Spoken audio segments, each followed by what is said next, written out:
We'd like to welcome you to blackusa.news. My name's Donnie Glover, publisher. We're on this station every Monday through Friday from 10 to 11 a.m. East Coast time. This is our 10th week in operation, and it has truly been a journey. In this, the 2021 Black History Month, we'd like to recognize Jean Carne, and to do so, we have with us Baltimore's own jazz aficionado, Mr. Gary Ellerbe. Prime time! What's up, DG? How you doing? Okay, I'm not sure about that word aficionado. I just know that I'm a music lover. My passion is jazz. And I'm not necessarily a guy that knows the answer to every question. I pride myself on knowing how to find the answer to every question. Well, that makes you an expert. And there are no dumb questions. Okay. All right. So first of all, what is jazz? Jazz is playing music, dissecting music, recomposing music on the run. And it all involves a feeling. That's about as close as I can get to a definition for jazz. They've been talking about that since its inception. What is jazz? For me, it began as black music. As far as I'm concerned, it's the only art form that was created on the shores of North America. As Herbie Hancock put it, our roots began in Africa. So did music. As far as we're concerned, our first musical instrument was the drum. Even after slavery, our first voice was the drum, the first instrument. I like to call, Gary Bartz and I talked about this, and we've come up with the term compositions for improvisation. That's pretty much what jazz is. There was a time when a lot of the songs played in jazz were considered popular songs of the time, the 20s, the 30s. A lot of these songs came from Broadway shows and musicals. A lot of these songs were written by what they call Tin Pan Alley writers. Well, a couple of them were George and Ira Gershwin. They wrote Porgy and Bess. They said together, we never knew how good our music was until these black jazz musicians got a hold of it. I believe that wholeheartedly. So we also have with Morocco Coleman. Hey, Morocco. Good morning. How's everybody? All right.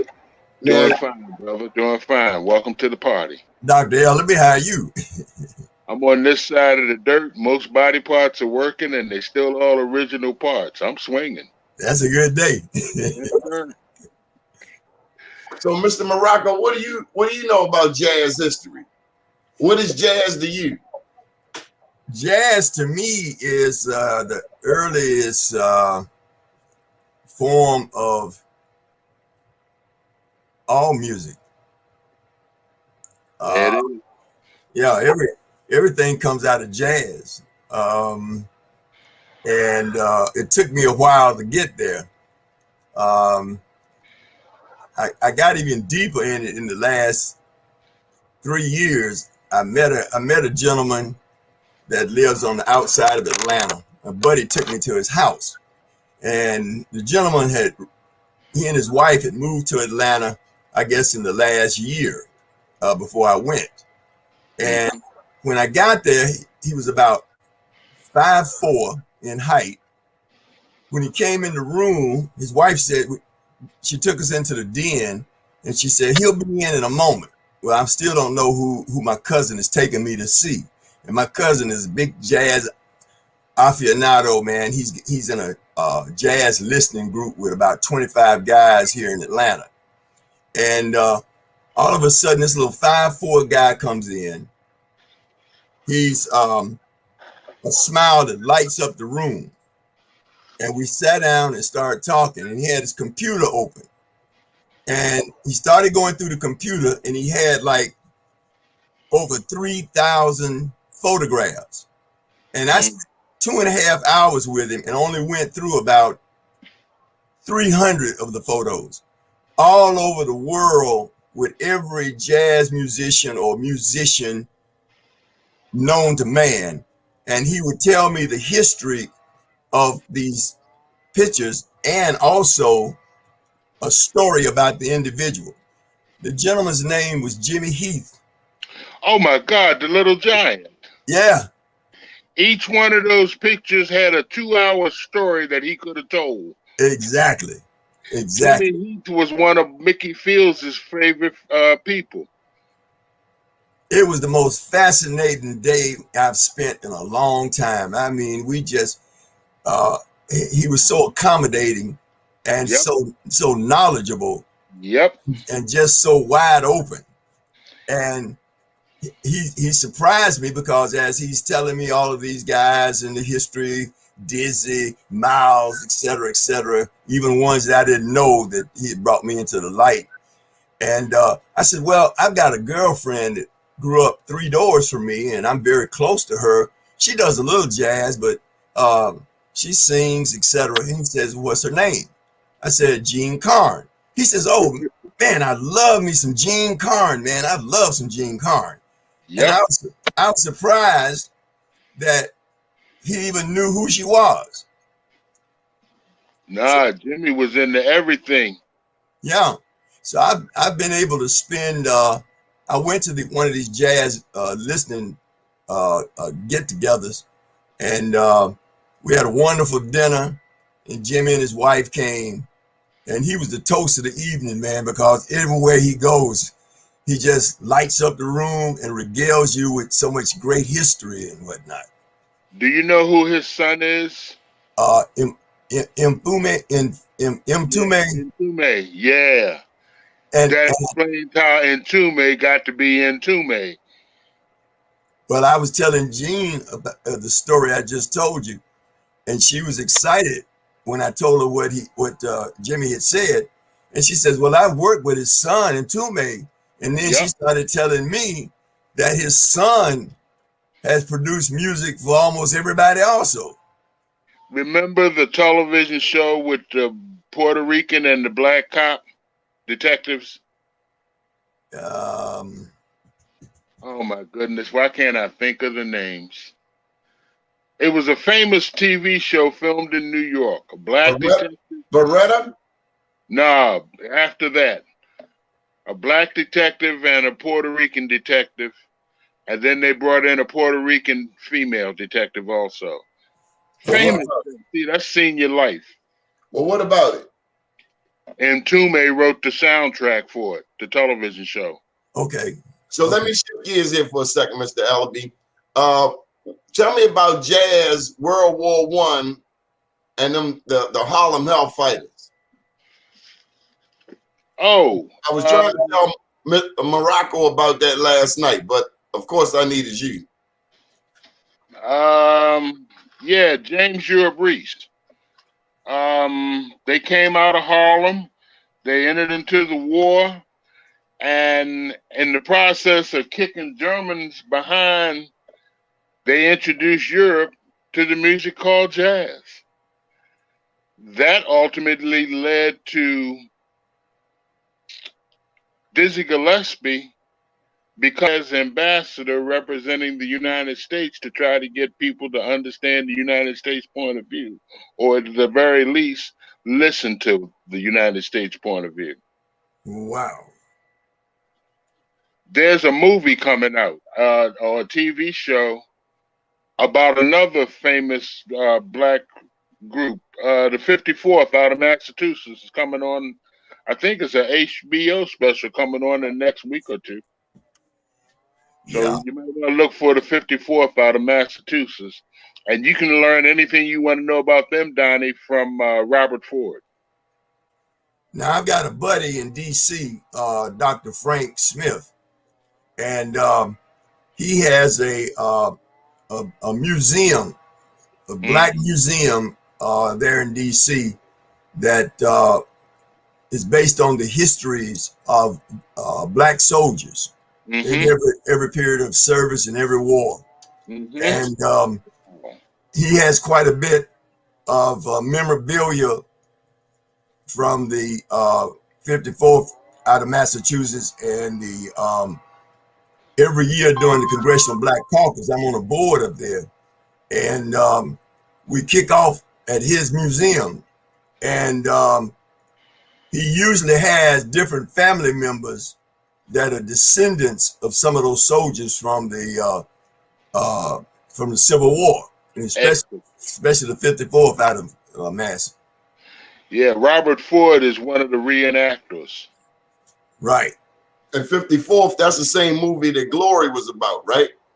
Right. Yeah. Right. Yeah. Glory with Denzel Washington and Morgan Freeman. Yeah. Down around Savannah, Georgia. South Carolina. Sumter, Yeah. South Carolina. Yeah. Fort Sumter. Fort Sumter. I did something 2 years ago, Donnie, that I never did before in my life. I actually drove to South Carolina and spent the night. I never envisioned that happening. I spent 8 days down there with a couple of friends and their family, a couple of family members of theirs. And I discovered something. When we got to this resort, there were people in the pool and in the little spas and back of the clubhouse. After we went down there and got in the pool and got in the spas, they weren't back in there no more. Told me everything I needed to know about why I never spent the night there before. Just a side note. So tell me a little bit about the Chitlin Circuit. The Chitlin Circuit was entertainment in the black community from North Carolina up to Chicago. You said you needed to turn on your... You broke up. So North Carolina to what? To Chicago.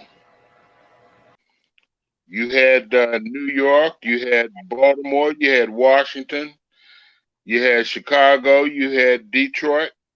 That's where the black community went to see their entertainers. Because of segregation and Jim Crow laws, you couldn't go to the premier places. So that's how the Apollo, the Royal Theater, the Earl, the Howard, that's how everybody got their business. Now, you stopped in North Carolina. So are you saying, I thought it was the eastern half of the United States. It pretty much was, but I don't know the names of the spots in Durham or in Atlanta. I don't know the name of the theaters. Did they have did the Chitlin Circuit go to Florida?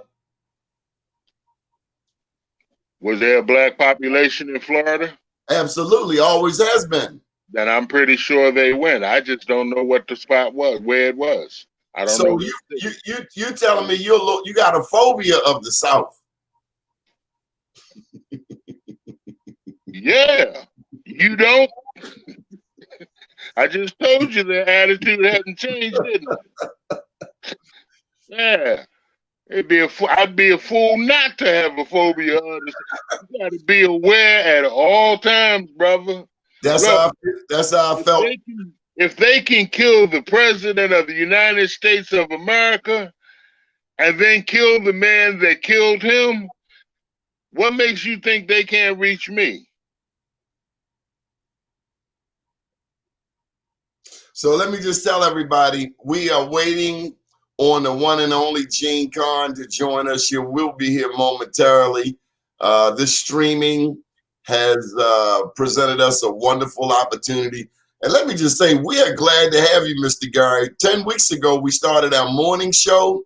Yep. You were a part of that brainstorming session, and we're just glad to have you. We know you're working on a number of projects, but we're so glad to have. And you are Baltimore's jazz aficionado. If nobody ever told you, let me make it clear right here. You are Baltimore's jazz aficionado. Always have been. And I What it's saying on mine. Morocco knew so much about jazz, but you know, that's where we are, waiting on Gene to connect. So yeah. I'm a product of my environment, and all of y'all make up my environment. That's why I say I don't know the answer to every question. I only speak on what I know, but I know how to call somebody to find the correct answer, find the truth of the matter. Okay, how we looking, Morocco? We got it down on, we got it in the holding pen, waiting on her to connect the photo. She got to connect a video. Good. She has to connect the video. Yeah. Now, how do you do that? There's the little button down the bottom. She just got to navigate it. Tell her stop pushing buttons. It's a little button on her phone. Yeah, it'll say cam. It'll be one that says mic. It'll be one that says open mic. One that says chat. She looking for the cam, C-A-M, like camera, and the mic, M-I-C. Okay. Yeah. All right. So so let me ask you, who is your favorite jazz musician? Not singers, because we're not going to touch Jean Carne's you know, sphere of influence as a singer, but musically, instrument-wise. I don't have one favorite because I don't compare them. But I see the significance first and foremost of Pops, Louis Armstrong. I can never get enough of Pops. I don't care what it is, a ballad or swinging. He got me. He set the trend. I look at him and Miles Davis in the same light, in that they were both, or I consider them both, innovators. They changed the way music was played, and you don't get a lot of them in your lifetime. I love Duke Ellington because Duke Ellington had a philosophy of it's okay to hire people that know more than you do because they only make you better in the process. I love Duke Ellington and Count Basie because they kept a band working for 50 years. Duke Ellington said, I found that you have to have a gimmick to do it. He said he used money. How so? He paid the bills. They supported his family. By him keeping the band working, they were able to support and raise a family. Amen. Tell me about Wynton Marsalis. When it comes to jazz history, Mr. Ellerbe, I've opened up one of his albums, Hot House Flowers, and I did not know that man would put a novel, an encyclopedia of information was written on the album sleeves. Wynton is an encyclopedia. He a bad man. Some people, they had a thing on Facebook talking about him the other day. Why do some people hate Wynton Marsalis? Simply because some people are stupid. But they wanted to talk about how arrogant he was and how he talks down to people. And I met the man down the street. He played at Church Square. He saw my pretty suit. He said, nice suit. He was walking with the people. Might have been St. James Church. He was mingling with the people. That doesn't seem like a standoffish person in the middle of Harlem Park and Sandtown. you got that right. And he's from New Orleans. You know the history of New Orleans. Hey, I met Wynton. Matter of fact, we had Wynton at Morgan one year for his birthday. He did a performance with a quartet. And that was a good time. We got to sing happy birthday to him. And he has a brother that lives here in Baltimore. His brother is a photographer, a poet, and a computer guy, and a community guy. Yeah. I think we got Morocco back. What's up? What's the update, Morocco? I think Jean is ready. All she got to do is connect. I'll see her down the bottom. We're waiting on her. Yeah, I told her to click on the Mike Cam Mike. Yeah. Well, it's all good. Why is she so special to you? She was your childhood neighbor, huh? Well, she was my neighbor growing up, and then we went to Booker T. Washington High School together, and we both were in the Glee Club. And I got in the Glee Club because that's where the girls were. Yeah, it is. But once I got in there, I started feeling the music and started taking it seriously. And at the time, the director, she was a very learned woman in all genres of music. And she saw something in Jean, and she pulled her out and would sometimes have her to sing operatic music. And at that time, during the 60s, going into the 60s, that wasn't popular. So there was some that pointed fingers at it and laughed about it until she got a full scholarship to college in music. And then everybody realized just who Jean Carne was and is. That opera was voice training. Oh yeah. And yeah. my mother did that also. And you know who else wanted to go into classical music? Who's that? Larry Willis. Larry Willis? Yep. Larry Willis was a famous pianist. He was also a former jazz messenger. He accompanied Carmen McRae, but he wanted to go into classical music. But like Jean Carne, there wasn't a market for your color skin in there. It was right. It was a closed camp. Yeah, yeah. And if you notice, the Jean also has a great octave range. I fell in love with Jean when I first heard her. Wow. And when I first heard Jean, the first song I heard her sing was Free Love. Yep. But the song that locked me down was Don't Let It Go to Your Head. Don't let it go to your head now. No, no, no. That's the one. That's when we had music with a message in it. You might be trying to connect to you. Go ahead, Morocco. Yes, sir. Yes, sir. Don't let it go to your head now. But yeah, Jean Carne, man, her voice it just captures you right away. You recognize it. And like I said, the music, there was a message in the music. That's the beauty of music, the music that I grew up on. There was always a message in the music. There was always a lesson in the music. So I got to ask you this on the music tip. Who is our Marvin Gaye of today? I have no idea because I don't listen to the radio no more. I can't find a station that I can spend more than 3 songs with. I have no idea.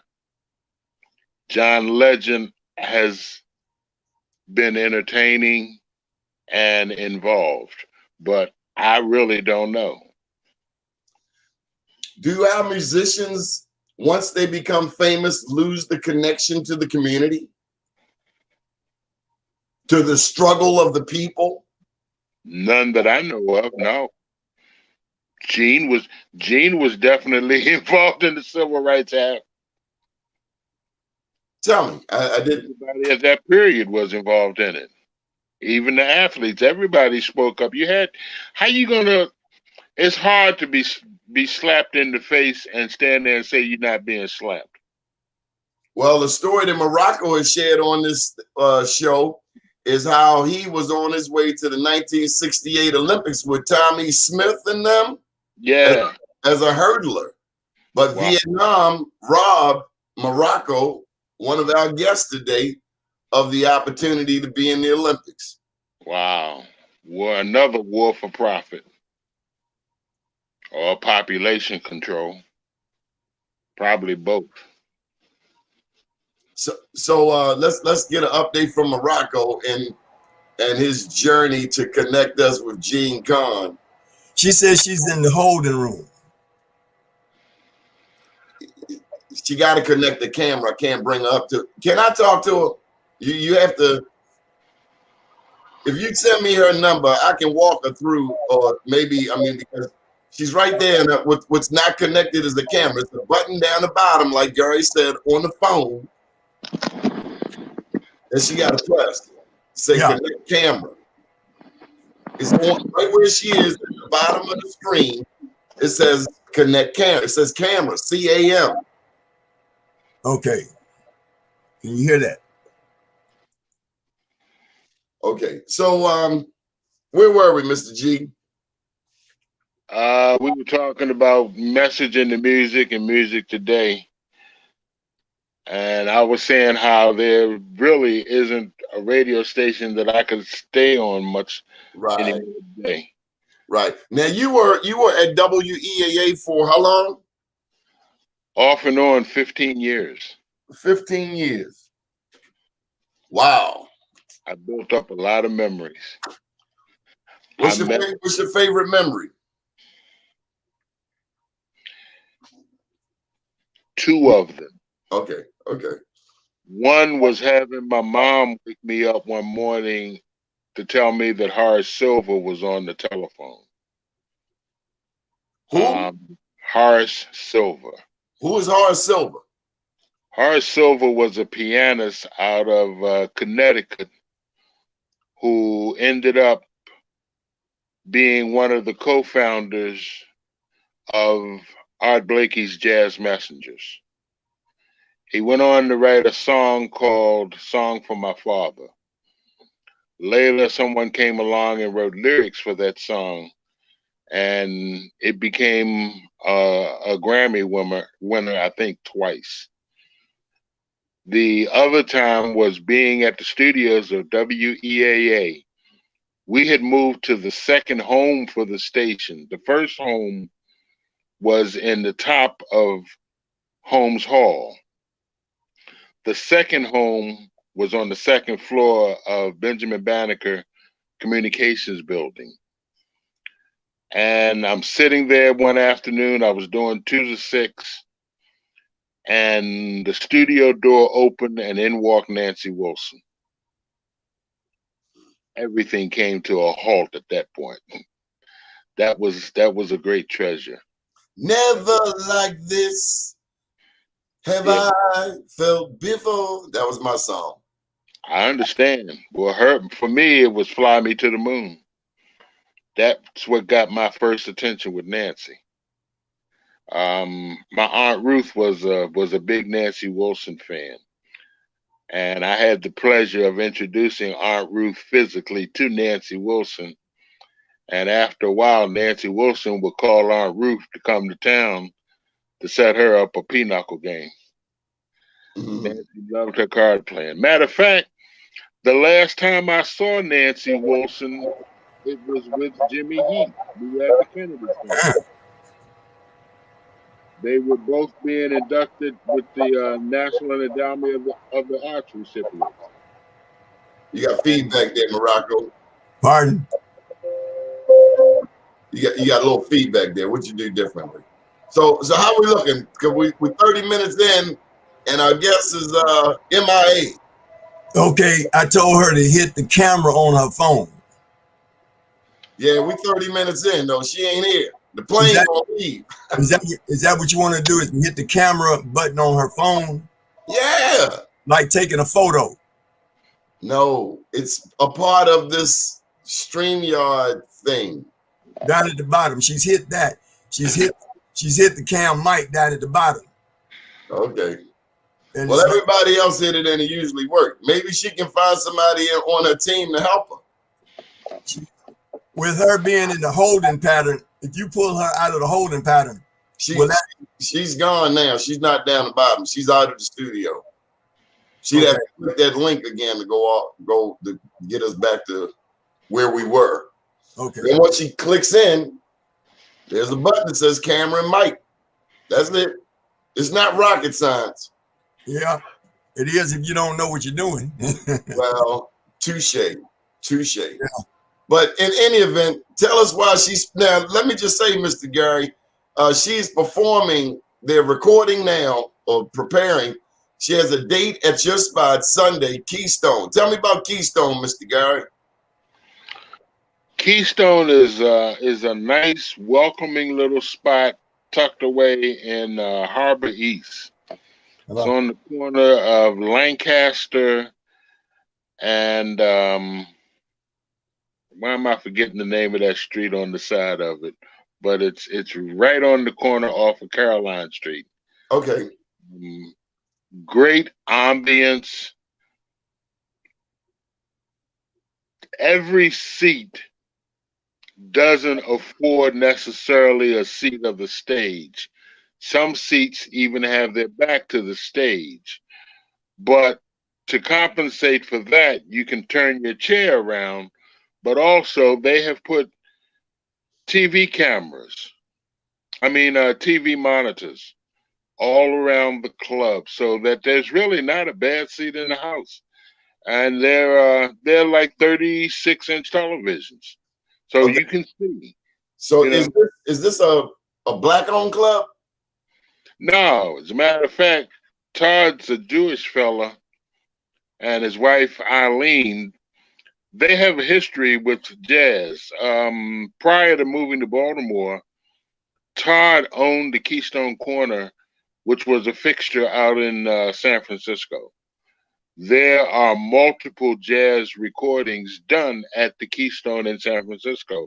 It was in operation for over 25 years. And literally everybody in the jazz world played there, including Miles Davis. Matter of fact, I'm pretty sure Jean Carne has played there too. Because he brought her, this is not her first time appearing at Keystone in Baltimore. She was here last year. I saw her with her one-time husband, Doug Carne. Doug was doing the show and Jean Carne as his guest artist. So Keystone was a regular fixture for me on Sunday nights. It literally, for me, replaced the New Haven, the Sportsman, and the Left Bank Jazz Society. It gave me a place where I could go and sit and actually get to meet the artists. The only other place I can do that in Baltimore is at the Caton Castle and on Charles Street at Andi Music. Henry I love Wong. Caton Castle. Hmm? I love Caton Castle. I watch people older than me party like there was no tomorrow. I mean, young people, I'm 55. We have no idea how to party. After watching them, I was the youngest buck in there. Yep. They were jamming, dancing. The men were dressed immaculately. The women had on dresses and look, I mean, it was like a step back in time, man. You know what else was like that? No. North Avenue. Art Social. Oh, okay. Same way. We used to call the Art Social Club the old folks' home. But them old folks knew how to party. And they always had some good victuals on hand to feed you. Yes. I remember when Big Jim, who also was on WEAA, Big Jim was president of the Art Social Club for a number of years. And because of him, we got to see people like Charles Erlin, Jimmy McGriff, Hank Crawford, Joey DeFrancesco, Irene Reed, Big Winston Walls out of Big Bad organist out of West Virginia. Yeah, that was the spot to go on Sundays. So let me ask you about Keystone. What do you say to people who say, well, why didn't he put Keystone in an area where jazz is the norm? Or they point to Pennsylvania Avenue, or they say Fells Point, has little, if any, reverence for jazz, let alone black people. I'd say they don't know their own history then. Fells Point is as black history as you can get. Frederick Douglass. Many of the slave ships that were crafted in Maryland were crafted and set sail from Fells Point and brought the cargo back and had the auction right there. Like you said, Frederick Douglass grew up and lived there. You know, matter of fact, a lot of people don't know. You're not going to draw people to Pennsylvania Avenue until you fix up the surrounding environment of where the club is. Like Penn North. People not going to go to an area looking like Europe in 48 to have a good time. And that was before Freddie Gray. Absolutely. So Morocco, yes. Moving forward, I mean, I do see Jean, she's down there, but she got to connect. So look, let me just tell you. And we use StreamYard for this. So I sent you the link, right? Yeah. Now she said she said that she had this kind of problem with Stream, and she does it better with a computer rather than the phone. So I said, well, maybe we can reschedule. She said that she would like for me to leave my phone open so that she can hear what's going on. Okay. And she regrets she can't get through. She very much wanted to be with us. Okay. Well, I'm going to say this so she can hear what I'm saying. Hey, Jean, this is Gary Ellerbe, and we got reacquainted the last time you were at Keystone with Doug. I'm the guy that brought 17 of his friends down there to hang out with y'all that night. And you were gracious enough to welcome me back to the dressing room after your last performance that evening. And I reminded you how we had met before. I hosted a show of yours, I believe, at what was the Gatsby then on Charles Street. And I hosted a show of yours on what used to be the 32nd Street Plaza. And we had a great time. So since I've talked to you, I also forgot to tell you that I met another friend of yours, a guy by the name of Mark Adams. For those who don't know, Mark Adams is pianist and keyboardist for Roy Ayers. Roy Ayers, yeah. So he talked about some times that they hung out in Brooklyn. I think Doug was living in Brooklyn last I heard, but he might have gone south for the winter. She's confirming everything you're saying. I just want you to know that the song that did it for me was Don't Let It Go to Your Head. And you taught me in that song. Thank you. What's she teach? What did she teach you? Find the one that loves me and not the one that I think I love. Exactly. Yeah. That's what she taught me. What we do is compromise, and we see something that's like 80 or 85% of what we're looking for, and we think that's it, and we compromise and take less. When all the time we got to hold on. Nothing's 100%, but you hold on, man, to that 97, 98. Basically, we accept a pacifier. Right. And you're going to pay the price. Either pay me now or pay me later. Hey. Woo! On Valentine. But you know the unique thing about it, I've met a lot of entertainers over the years, and I've met quite a number through Jean, especially during the Black Caucus in DC every year, and I must say that not just because she's my friend, but knowing her all my life, Jean is one of the nicest, most beautiful persons, man, I've ever met in my life. And she treats her vocals to the utmost. I mean, she's very conscientious about her health, about her voice, about her performances and her audience. She is serious about her work. Definitely. She has a wonderful work ethic, and in my limited encounters with her, I have found her to be nothing but compassionate, considerate, and congenial. Right. Right. It was an honor to meet Jean Carne, man. Man, she carried me through the disco era. Shucks. I don't care when I DJ the party. If I put on Jean Carne, I had a dance crowd. Well, now, for me, it was Dionne Warwick. She took me through the little high school years when I thought I was in love. She took me through my college days up in North Carolina Central. She took me through Vietnam. She took me through life.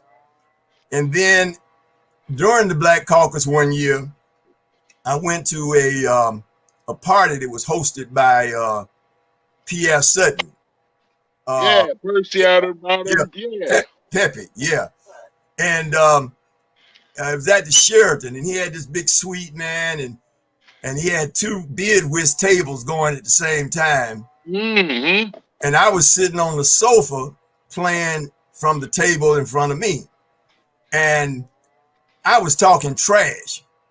And being from Atlanta, playing beard whisk down here, you got to have game. And so I bidded a 7-note trump. And I saw it and I had it. And I'm walking the table talking trash. And somebody sat down next to me on the sofa. And when it was a woman, and when she sat down, she was so close to me, it made me lean to the side. But I continued playing. And all of a sudden I looked up and everybody was looking at me with the mouth hanging open. And I said, well, they're not used to anybody talking trash like this and backing it up, playing beard whisk. And then I realized they weren't looking at me, they were looking next to me. And I turned around and looked. And I looked at the woman and I felt like Fred Sanford when he used to grab his heart when he saw Lena Horne. Yeah. I looked right into the eyes of Dionne Warwick. Oh, man. That's who had sat down next to me. And I started talking to Dionne, and I told her about every album I got, man, where she took me through life, what she did for me, et cetera, et cetera, et cetera, et cetera, et cetera, et cetera. And she was just a wonderful person. And but on the other side of me was my wife. And I said, well, wait a minute now, I better, I've been in love with Dionne from the music standpoint, but I have to be respectful. Yeah. So so I just, had just general conversation with her. But the ironic thing, as I looked around the room, you got all these cool players and everything, man. This woman was so beautiful and so aristotically sitting there that everybody was scared to talk to her. Yeah. So she stayed about 45 minutes. She had on a beautiful pantsuit, and she got up after about 45 minutes and she left. Well, as she got up and walked across the room to the door, she didn't walk across the room, man. She just glided. That's Dionne. Yep. I was fortunate. I got to see her a couple of times at the Apollo Theater. Yeah, that was where I first saw.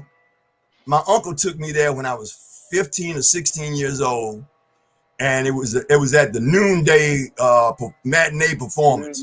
Yep. And we saw Red Fox, Slappy White, Moms Mabley, Cannonball Adderley, and they introduced this new upcoming young lady, and they said, you're going to hear a lot about her, and this is her debut. We bring you Nancy Wilson. And she walked out, man, and she was just a little thing. And she came out and performed, and that was the first time that I had ever seen Nancy Wilson. She was just coming on the scene, more or less. Yeah. You mentioned Moms Mabley and Slappy White. I just watched a movie with those two last week. Yeah. Amazing Grace.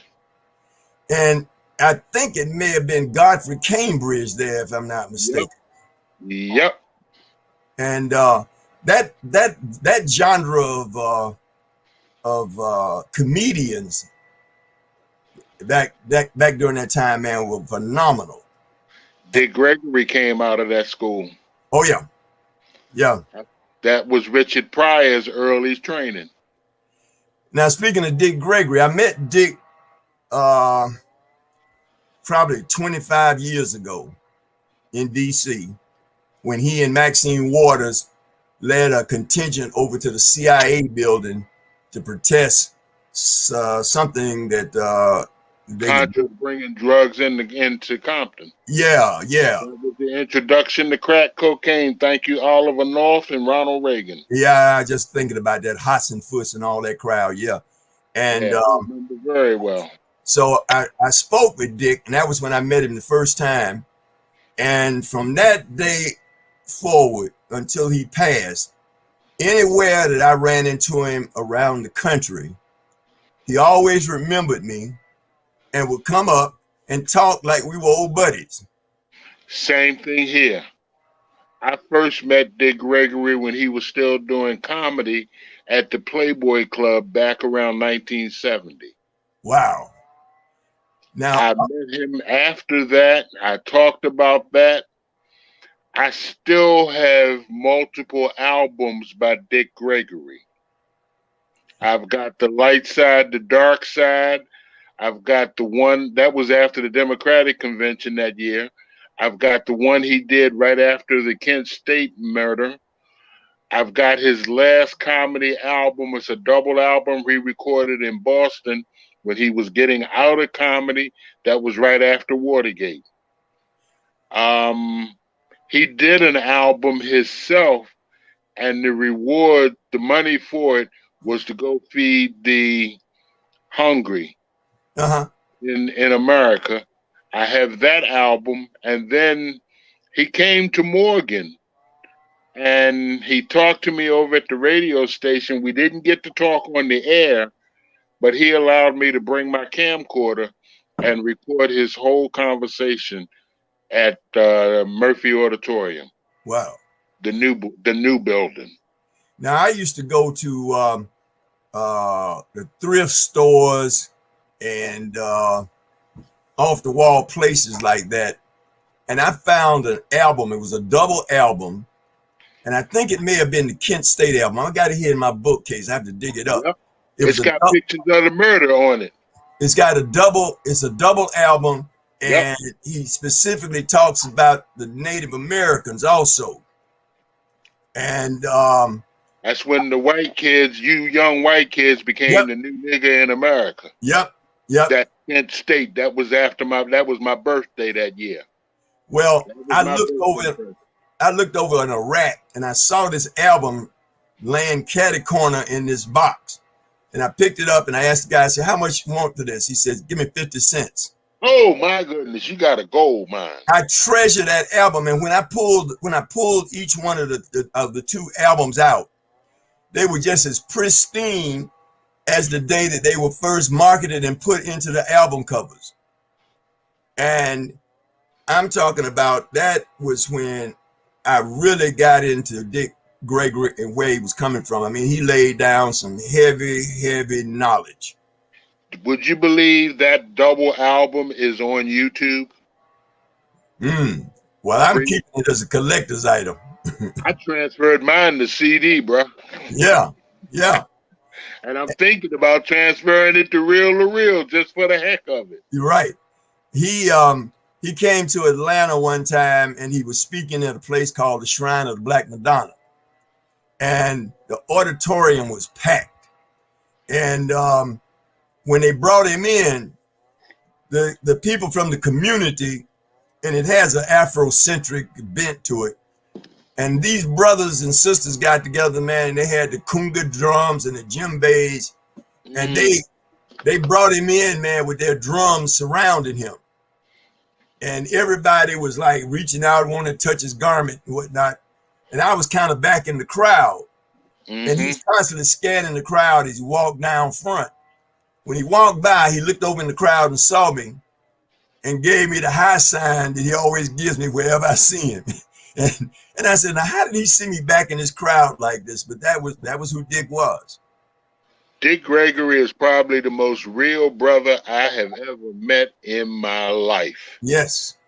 He never changed. And he'd bring you some heavy knowledge too. nothing but the truth. Some people say, well, he stretches conspiracy theories. No, Dick Gregory shows you just how far these fools are willing to go with it. And more often than not, he's proven absolutely correct. Jean, have you encountered Dick Gregory in your travels? He was one of my dearest friends. Wow. Can you hear her? I'm not clearly. Vaguely. She said that he was one of her dearest friends. I can believe that. Same caliber people, man. Yeah, there you go. There you go. I absolutely love my life because I've lived long enough to not only for me to realize it, but for the world to see that I'm not goddamn crazy. Exactly. This shit we've been telling y'all, this struggle is real, and it's nothing but the South wanting to rise again. When I look at it, man, sometimes I think about it, the people that I have met, and it warms my heart when I think about some of the people that I've encountered throughout the years that walk the walk and talk the talk, and from all genres of life, and everybody's dropped some knowledge on me, a little piece of something I can take and put in my pocket and walk with it wherever I go. I had an interesting childhood. Let's put it that way. I discovered that I could declare my own holidays from school.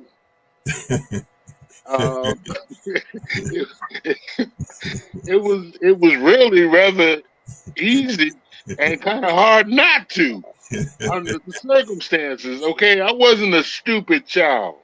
I learned what was taught in school. But when I went home, I did my homework. So the next day, I was where the teacher was expecting to pick up where she left off and go forward. Well, I had some clowns in the class, and they were distracted and acting stupid. So she ended up going over stuff unnecessarily to me. So I got bored. Okay. I discovered that I could miss a week, and I come back in, I'm still ahead of the damn class. Okay. Well, during this time, I got caught, and my mother walked me up to the school. It was James Mosier, number 144 on Wheeler and Mosier Avenue, and my teacher was a black dude that drove a black Eldorado. His name was John A. Gibson. And he said to me, Gary M. Ellerbe, if you would just show up every day, something would get in that thick skull of yours, even if by accident. Right. Mr. Gibson was right. Yeah. Because of the shoulders of the giants that I stand on, I have learned lessons that I wasn't even aware consciously that I had learned. Until put in that position and forced to deal with that situation. I understand why so-called white folks don't want us participating in what they're in. It's because that everything that they have tried to keep us out of, we turned out to be better at it than they were, and we were so good that we make it look easy to do. Swimming and golf. Yep. And in basketball, they changed the rules of the games because of us. I've got a buddy out in Seattle that played at Iowa State back in graduated 68. And he was the reason they stopped dunking in college basketball. Yep. Speaking of that knowledge thing, now I've been a member of the Tuskegee Airmen for about 35 years. A buddy that I grew up with and a good friend of Jean and myself, a guy named Bill Patterson. Now, we grew up from little boys together, and he went Air Force, and I was Army. But back in some 35 years ago, they knew they were dying out, and so they started bringing in a few Vietnam veterans. And my buddy was the president. And he was so good as the president that these guys kept him in there for president for about 15 years. And, but being around, there were about 9 to 12 original Tuskegee Airmen in the Atlanta chapter, of which I'm still a member. And these guys were officers and a gentleman. And the knowledge that they put on me and the stories that they regaled me with. I mean, like, we would go to different venues around the country and for them to speak. Well, they would always push me forward and they said, well, Morocco, you going up and you speak on our behalf. And I said, no. I said, they're here to see you. I said, I'll introduce you. But I took pride whenever I introduced them like that. I said, these men were astute enough to learn how to fly a plane, and they became top guns. Yep. And they went beyond the pale in accomplishing many of these feats.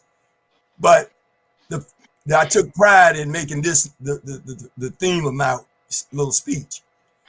I wanted the audience to know that first and foremost, not only being a top gun and a heck of a fighter pilot and all that comes second nature to them. What I want you to understand, first of all, is that they are scientists. They have to study atmospheric conditions. Nobody's ever thought about when you're firing those bullets and they're flying through that propeller, how come the bullets don't hit the propeller? Yep. Yeah. And now, as I said, they're dying out. We have 3 or 4 in the Atlanta chapter originals. They're called DOTAs, Documented Original Tuskegee Airmen. Now, before I retired from the state, I was on the commissioner's staff, and they put me in charge of the Black History program. So I went and got the Sheraton next door, and I made it mandatory for all the managers and supervisors and all the whites to attend this Black History program. I had Hosea Williams, I had Allie Pat, I had Maynard Jackson's wife. I had about 20 cadre from the Black community. And I had a surprise. The movie had recently come out, the Tuskegee Airmen, and people were just now starting to understand who they were. And I brought my chapter there, and I didn't put them on the program, and I didn't let anyone know that they were coming. And so near the end of the program, I told the audience who they were and everything, and I had them to march in from the back. And they had on their red blazers and the slacks and everything. And as they walked in, it was about 25 or 30. As they walked in, you could see them limping and kind of like bent over and kind of dragging a little bit, and from life and old injuries and whatnot.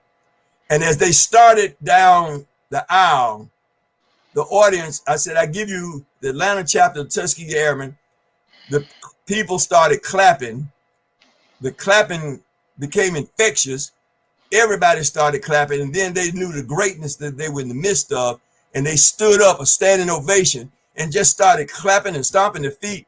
And all of a sudden, I saw something, man, that just moves me to this day. They straightened right up. Each and every one of those men, Ellerbe, you got it.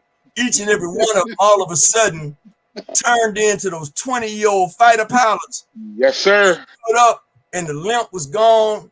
The hump in the back was gone. The chest stuck out, man, and they were back 20 years old, marching in formation. And it was one of the most fantastic and fabulous things I've ever witnessed in my life.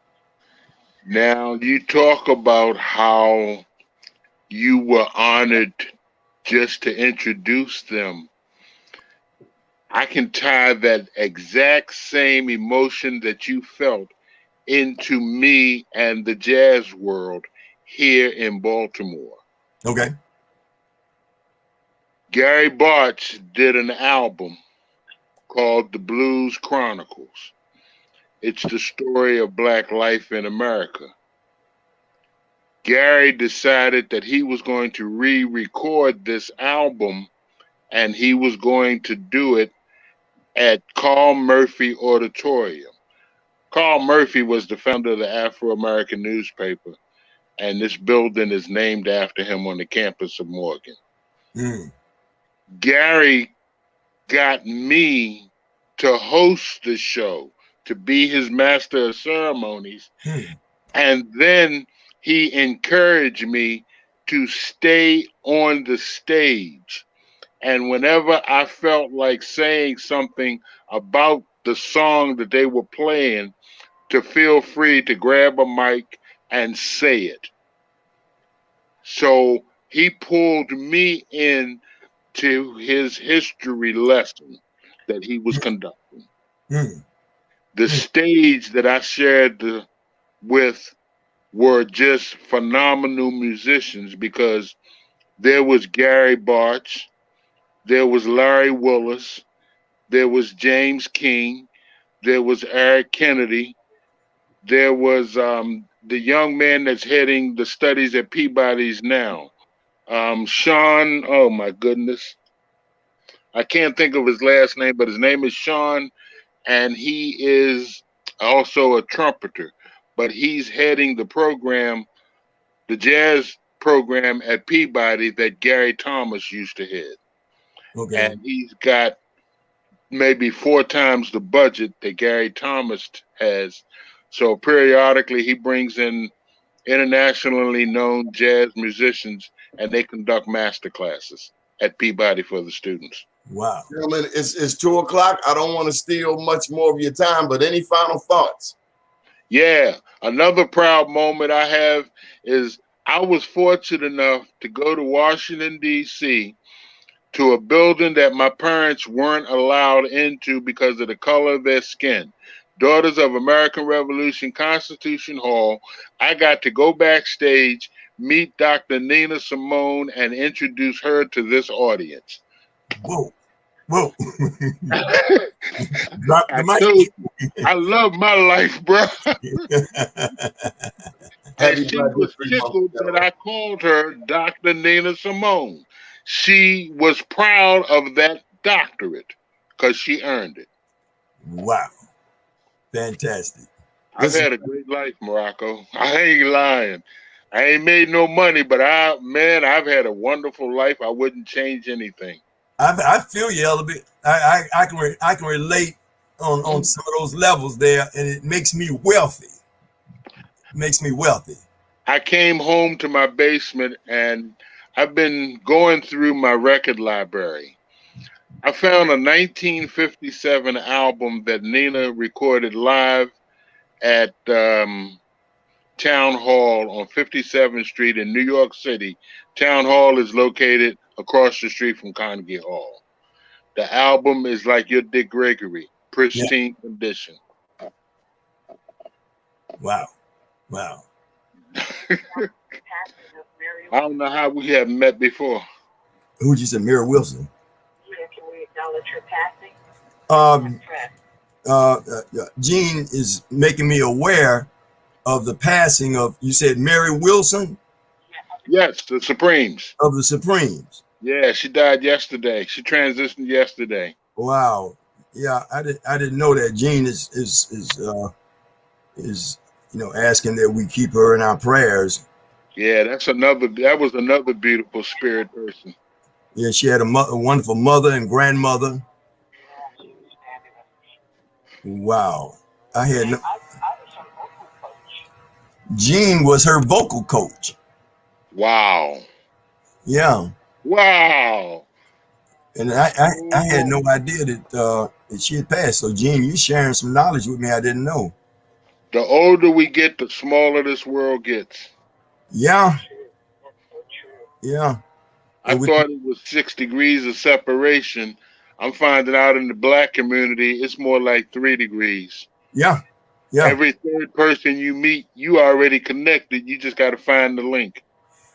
I've been doing quite a bit on ancestry and doing research, and all of a sudden, I I find myself sitting down at maybe 4 or 5 o'clock in the evening and start digging. And the next thing is 3 or 4 o'clock in the morning. And I'm meeting all of these ancestors I never knew anything about. Can you see this book? Yeah, I've got one from years ago at, again, the Black Caucus there. Yeah. The pianist that I mentioned earlier that Gene knew, Mark Adams. Yeah. Mark and I met at the Keystone Corner at a gig. He mailed that to me free of charge. He just surprised me and sent it to me. That's a heavy document there. Man, that showed me that taught me a lesson too. That taught me that Black history is the survival of white terrorism. Yeah. What's the title on it? Ellerbe? Black Chronicles. Yeah. And it chronicles much a lot of our history that many of us don't even know about. From slavery to 1956. Wow. Yeah. And we were talking about the Hellfighters, James Ewart Reese. Mm-hmm. Just about everybody in his group, in his battalion, were jazz musicians. Right. They joined because they were trying to show white America that, okay, we're willing to bleed and die for you too.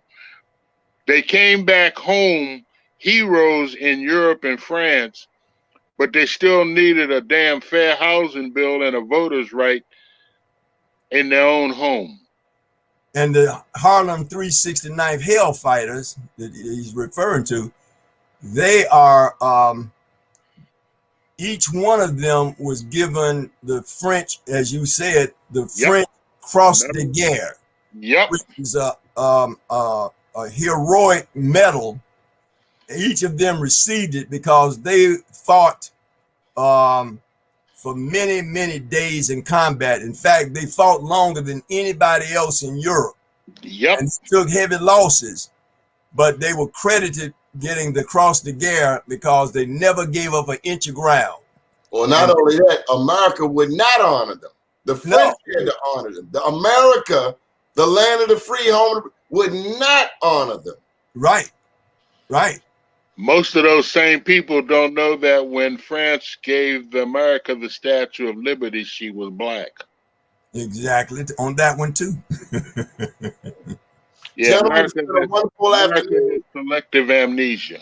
We're going to have to wrap this up, but thank you so much. We got to bring you back again. We're on every Monday through Friday from 10 a.m. to 11 a.m. The BlackUSA.News morning show. This has been a special edition for Black History Month. The one and only jazz aficionado of Baltimore, Gary Ellerbe, and Sergeant Morocco Coleman. Shout out from a German Shepherd, Pharaoh. And by way of Jean Carne. And big ups to Jean Carne. Absolutely. Yes. Gene, the next time we got to get your picture on here because I'm tired of looking at these vaguely handsome guys. Much love, everybody. Happy Black History Month. Thank you. All right. Peace.